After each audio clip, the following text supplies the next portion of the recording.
Here comes Hewy, gonna give you the news. Time to watch his animated movie reviews, whether hand-drawn, CGI, puppets or clay. If you've got a good story, you'll be making his day. See you at the movies, cartoon movies. See you at the movies, hold on to. See you at the movies, like nobody's biz. Hey, see you at the movies, animated movies that is.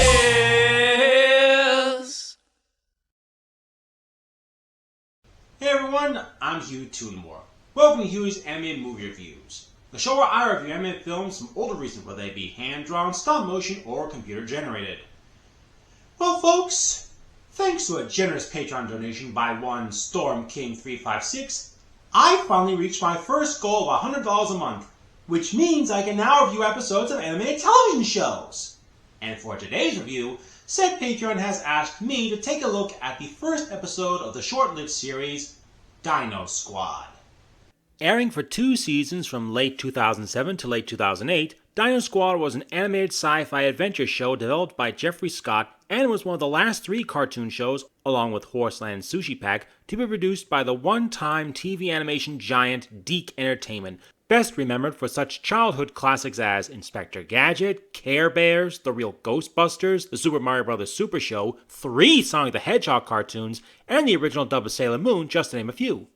I mean, who doesn't remember this iconic part from the end of so many credit sequences as a child?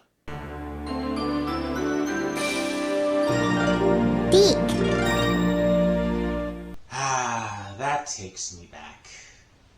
Anyway, the series follows a group of 5 teenagers who, while during a field trip to the beach, are infected by a man-made substance that gives them the power to transform into dinosaurs, and under the guidance of their high school teacher mentor, they must come together as a team and thwart the plans of the evil businessman Victor Velocity, who is intent on returning the world to the Mesozoic era by using his substance, which he calls primordial ooze, to forcibly transform people and animals into dinosaurs and accelerate global warming. So basically, Power Rangers Dino Thunder meets Teenage Mutant Ninja Turtles. Honestly, this kind of premise does have potential. The series was also used to help teach kids standard life lessons, like how to deal with bullies, online safety, tolerance of others, and of course the effects humans have on the environment. Guess we can add Captain Planet in the mix too, huh? Now, I've stated before that I am not against environmental messages in movies or on television. However, when said message is jammed down the audience's throat in every episode with no regard for other points of view, it comes off as preachy and facetious.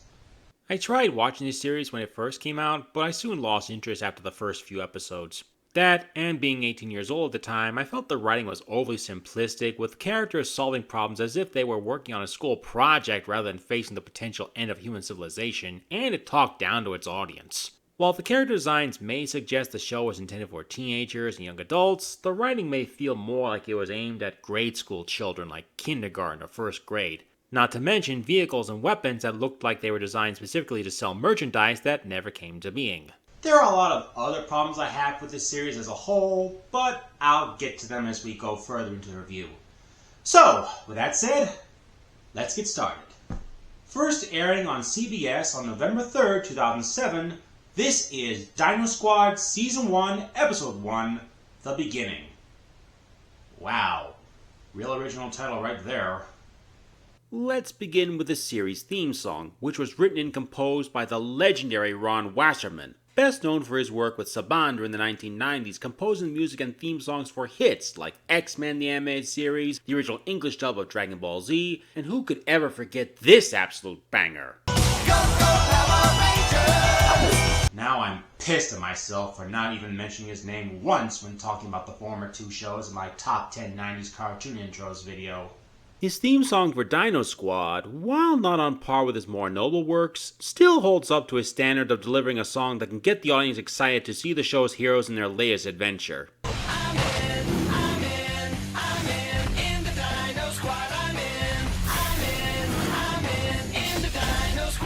And that's pretty much the only praise I can give to this episode right now, as it's pretty much all downhill from here. There's the go back 1 page button, folks. Wouldn't blame ya. Or you can stand by for my upcoming series Sorority, which I dare hope is light years better than whatever this dino slop is. The episode begins in the real-life seaside town of Kittery Point, Maine, in a clearly well-funded high school science class, better than any I was in anyway. It is here that we see one of our main protagonists, Fiona Flagstaff, rollerblading to class at breakneck speed, and she is rightfully chastised by the school's science teacher, Miss Moynihan. You made it this time, Fiona, but you broke 3 rules to do it. No skates on school grounds, and no food in class. That's only 2. Littering, 3. Ah, but what would you have said if she made the basket, Miss Moynihan reminds the class that they'll be going on a field trip to the tidal pools tomorrow and begins the day's lesson, Animal Social Behaviors, specifically how some animals, such as ants, will sacrifice themselves for the greater good of the colony as a whole. Scientifically inaccurate. Ants exist in a hive mind and have no actual perception of self, so any act of sacrifice has no true standing on the colony as a whole. And wolves will instinctively place themselves between their newborn and a threat. These traits are vital to the survival of many species, something from which even we can learn a lesson. Whoa! Hey, that was quick. Now we transition to the helipad at the headquarters of the Biogenetics Corporation Raptordyne, where a helicopter with spikes and teeth lands. And we are introduced to the series' main antagonist, Victor Veloci, who looks like he stole Scarlett from Horseland's hairstyle and sounds an awful lot like Malcolm McDowell. I think you'll enjoy working at Raptordyne, Peter. In the credits, his voice actor is credited as Vincent Michael, but I've gotta say, that is one doozy of an impression. I would swear that this really was Malcolm McDowell. At the moment, Victor is showing his newest employee to his secret underground supervillain lab. These nanomachines you developed will help speed up the process of perfecting my experimental DNA, the one I intend to use to genetically reconstruct all life forms and turn them back into what they rightfully should still be: dinosaurs. And why would he want to do such a thing? Well, because he himself is a dinosaur. A velociraptor if his name wasn't enough to give it away, or the fact that his company is called Raptordyne. Sheesh, this guy has no concept of subtlety whatsoever. It's not the 90s anymore, Deke. Audiences in the late 2000s expect a little more nuanced character in their supervillains. So, Peter, do you want to join me and be part of the dominant species? Or stick with the humans and go extinct? Says the lone raptor man with no visible support from his own kind, who are themselves extinct. I got into business to swim with the sharks, not be eaten by them. I'm in. What the hell is that? He's got a full-size raptor head on his tiny human body. It's like a Funko Pop bobblehead. How is he even standing up? I need a minute. Anyway, Veloci then injects Peter with the stuff, welcomes him into his conspiracy, then dumps a canister of it into a pump system that sends it out into the ocean. Oh, and we never see Pete again, by the way. Yeah, he never shows up again, not even in a later episode. A lot of build-up for nothing. Meanwhile, Miss Moynihan has brought her class to the coast for their field trip and tells them to split into their usual groups. Here, along with Fiona, we meet the rest of our principal protagonists. Football captain Rolf Maxwell, or Max, overly muscular African-American nerd Roger Blair, arrogant pretty boy Erwin Caruso, and punk fashion enthusiast and loner Neil Buzzmati. Now, at first glance, I thought to myself, these are high school teenagers? They look more like they belong in college. But according to sources, they are all 18-year-old high school seniors, with Buzz being the youngest at 17. Even so, should they really be learning about teamwork this late in their adolescence? Max attempts to organize the group into a team, but the others all immediately go off and do their own thing. Team Shmeem. I'm here to check out all the cool creatures. I'll be a poster boy for cooperation. Fiona, Buzz, and Caruso will find them. Roger, you identify them, and I'll write them down. Got it? Come on, guys. Is anyone paying attention? Not to you. Wow. These guys are assholes. It's all good, I got it covered. Did a little surfing on the net last night. Printed out a list of sea creatures. This is a sushi menu. Sushi, fish species, what's the difference? Well, we know who the obligatory stupid one is, at least. The only other person aside from Max that seems to be taking this assignment seriously is Roger. At that moment, a stray dog steals Crusoe's new jacket and runs off with it into the ocean. Unfortunately, he doesn't seem to be able to keep his head above the water. Hey, Fleabag! You forgot my jacket! Who cares about your stupid jacket? The poor thing's in trouble. Let's go rescue it. Exactly. Nobody is so heartless that they'd let a little puppers drown. Dogs aren't a part of our assignment, Fiona. I hate it when sand gets in my underwear. I stand corrected.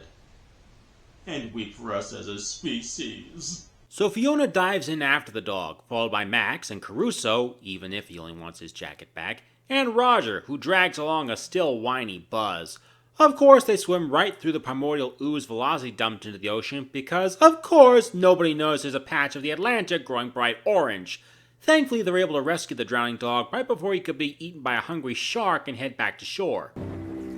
Hey man, it ate your jacket. Better the jacket than someone's arm. Miss Moynihan scolds the gang at first for going into the water, but lets them off once she learns about the little dog's rescue. I suppose working together to help an endangered creature is an acceptable excuse. Uh-oh! Now they're radioactive! That can't be good! Yay, I finally get to use that meme! And it's not long before the gang starts showing strange side effects, like Max growing claws during football practice, Roger growing horns and roaring while in the library, Caruso sprouting dorsal plates and ruining his new jacket, Buzz sprouting wings while playing a strangely retro dinosaur video game while moving his arms up and down like he's doing the chicken dance.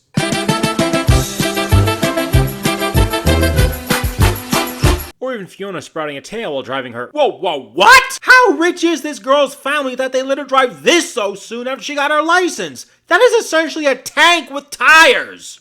I mean, it's been a while since I really watched any episodes of the series, and while I do know Fiona is into machinery, I feel like I remember any episode where she mentioned she's a flippin' millionaire! Anyway, they are all called by Miss Moynihan after class for failing their assignment the other day, where their side effects just so conveniently start popping out, all for her to see. The truth is, you've all been infected with virulent dinosaur DNA. How do you know all this? Who are you? Miss Moynihan explains to the group telepathically that while the dinosaurs went extinct 65 million years ago, two velociraptors, a green one and a familiar-looking red one, survived extinction by escaping into a cave and becoming trapped inside. Over time, their genes mutated and they gained the ability to morph into humans. The green one became Miss Moynihan, and the red one, of course, became Victor Veloci. How's that possible? The guy's a civic leader. Yeah, he owns that big biogenetics company in Boston, Raptordyne. Not to mention he's also got a helicopter that looks like a scary-looking dinosaur head. Oh. Wow, when you say it out loud like that, you really hear it. I have so many questions right now. Just give me a second, everyone. I'm about to go on a tirade. First of all, how are you still alive? You can't seriously be 65 million years old. I mean, you were trapped inside that cave with absolutely no food or water. And unless one of you would resort to eating the other, you should have starved in a matter of days. Did radiation from the asteroid make you functionally immortal? I don't know, you never explain! Also, you evolved into humans in the millions of years you were trapped inside that cave? You're seriously ripping off the 1993 live-action Super Mario Bros. Movie? And lastly, well, you're a female raptor and Veloci is a male. In all that time you were both trapped, you two seriously never considered, well, you know. Baby shark doo doo doo doo doo doo, baby shark doo doo doo doo doo doo, baby shark doo doo doo doo doo doo, baby shark. Hey, animal instinct, you know? They probably didn't develop higher thought function until millions of years later. Miss Moynihan further explains that Veloci believes that since dinosaurs existed for hundreds of millions of years, far longer than mankind's 100,000 or so years of existence in our present form, it makes dinosaurs a superior form of life. What do you believe? That humans gained dominance because brute force lost out to reason and love. Lady, have you seen a news program at any point in the last century or so? But now, global warming and modern technology have allowed Velocity to improve his primordial ooze to the point that it can mutate human and animal DNA into dinosaurs. Okay, I'm not even going to bother explaining why global warming doesn't work like that, because then this video will be longer than it really needs to be. But I feel it would be remiss not to point that out.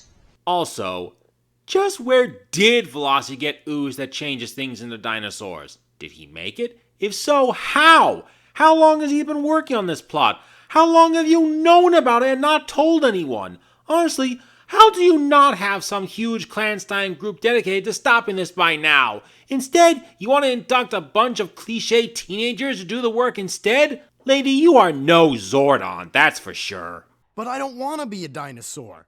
I want to be a quarterback. This is much more important than fulfilling your personal desires. It's about saving the world. Which would be fulfilling my own personal desires. I'm millions of years old, so I'm allowed to be a hypocrite. You're just a bunch of teenagers, so screw you. You get no say in the matter.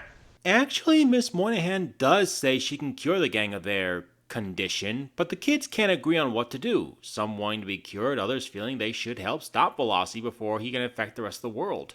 Meanwhile, out in the bay, the shark that attacked them at the beach itself falls under the ooze's effects, transforming into a Mosasaurus, a Leopleurodon, I don't know, and destroys a fishing boat.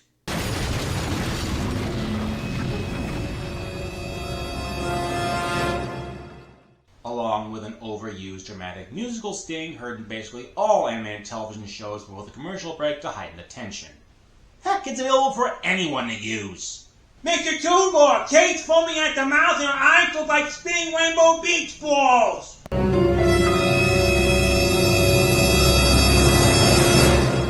See? Also, yeah, Pete, that does sound pretty serious. Maybe try that data patch kit I bought. Gotcha! Also, how are you filming your review right now? Miss Moynihan takes the gang to her own secret lab in a lighthouse and shows them the device that should supposedly rid them of their virulent DNA. And for some reason, they're shaped like dinosaur heads. Seriously, if you're going to go through that kind of trouble in the design phase, at least put out some merch. Anyway, one device shoots out nitrogen that forces the mutagen to the surface to seek warmth, while the other device vacuums it up for storage. That's it? That's it. Wait, hold up. Nitrogen? Doesn't that stuff freeze things into ice? So, wouldn't that do this to the gang instead?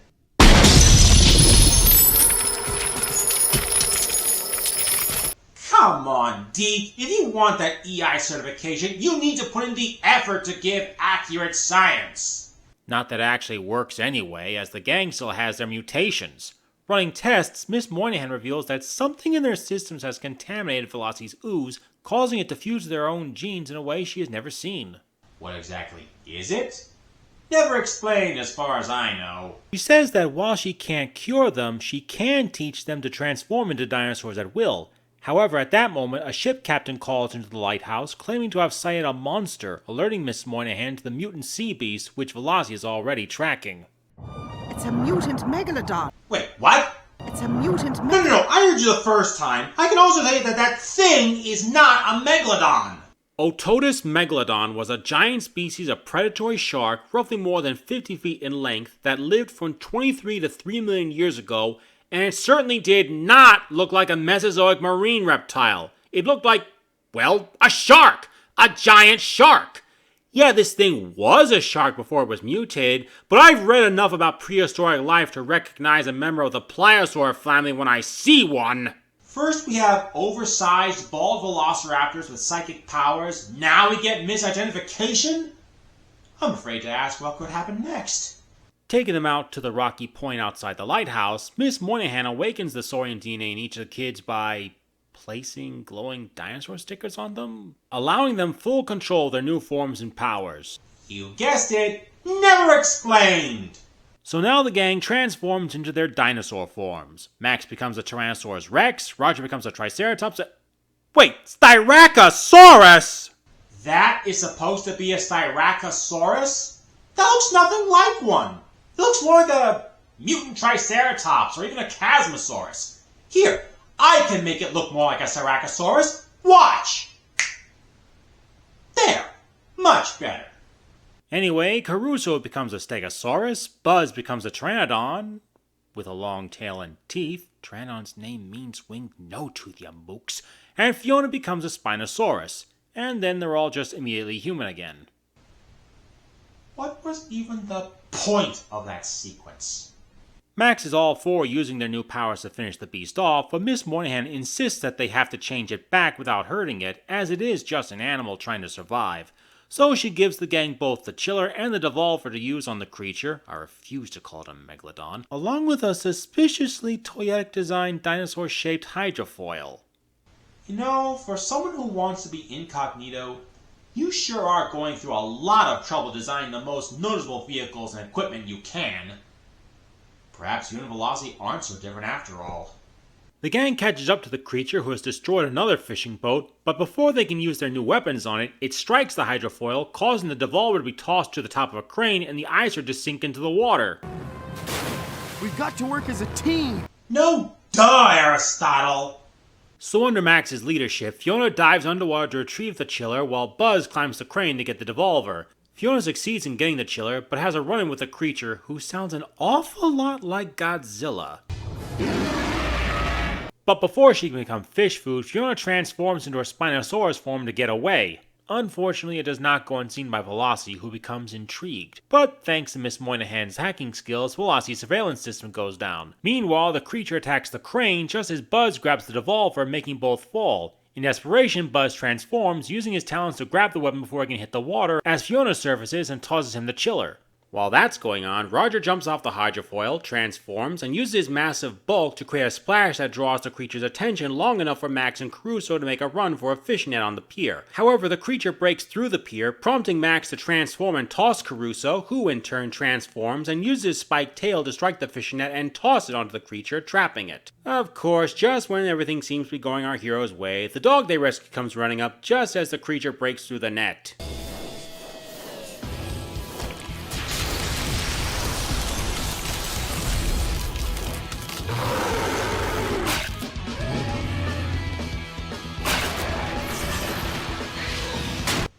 What is he even supposed to be? I kind of want to say a Gorgonopsid, but I guess the people who made this show just thought to give an English Bull Terrier dinosaur jaws. Anyway, Buzz swoops in with both the chiller and devolver, and the gang quickly makes short work of the creature, transforming it back into a regular shark, which they dump back into the harbor, safe and sound, and leave the area just as the police arrive. Back at the lighthouse, Miss Moynihan congratulates the new team on their first victory. The real reason you were able to return that shark to its natural state without harm to you or it is because you finally worked as a team. And I'm proud of you all. Thanks, Ms. M. We couldn't have done it without you. You're the man. The woman. And they luckily don't have to worry about any witnesses because the sightings of dinosaurs are explained off by nearby car dealers' advertising balloons. But in his lair, Velocity plots. It won't be long before I know all the details of my new dinosaur friends. And then we get this little message from Max during the end credits. Don't have to be a DinoSquad hero to help save the Earth. Be cool. Reduce, reuse, recycle. Well, that certainly felt tacked on, didn't it? So anyway, that was the first episode of DinoSquad. And after seeing it again full after so many years, boy did it ever give me a headache. Seriously, this was such a chore to get through. I feel like I need to take a month off just to recover. So for now, I think I'll just skip to my final thoughts. Overall, for a show with such an interesting premise, its first episode let me down on so many levels. The story makes absolutely no sense, with all the science facts being hit and miss at best. The characters themselves feel flat, poorly fleshed out, and two-dimensional, with our main protagonist being a blatant ripoff of a 90s teen dramedy, while our villain barely does anything at all. I will admit, though, that some of the human character designs are alright for the most part, but some of the dinosaur designs are poorly researched and executed, and the animation itself feels very cheap looking, with some of the characters going off model at times, even changing sizes between shots, and the ending feels very rushed. I know it's supposed to be the kickoff to a full series, but it feels like the heroes are just too easily settling into their new reality. In my opinion, maybe with a little more time and development, this could have been something to stack up there with some of DiC's classic works. Sadly, we got stuck with this. Then again, the show did get 2 seasons, so it must have done something right for its target audience. Don't know what that could be, mind you, but whatever it was, it certainly wasn't enough to save it from cancellation. I give DinoSquad Season 1, Episode 1, The Beginning, 1.5 stars out of 5. If you want your dinosaur cartoon fix, I recommend watching something else, like maybe Dino Riders or Cadillacs and Dinosaurs. Anyway, that's all for now. Be sure to join me again next time, where I plan to review something dinosaur related that's actually enjoyable. Plus a little something extra. See the movies. Anime movies, that is.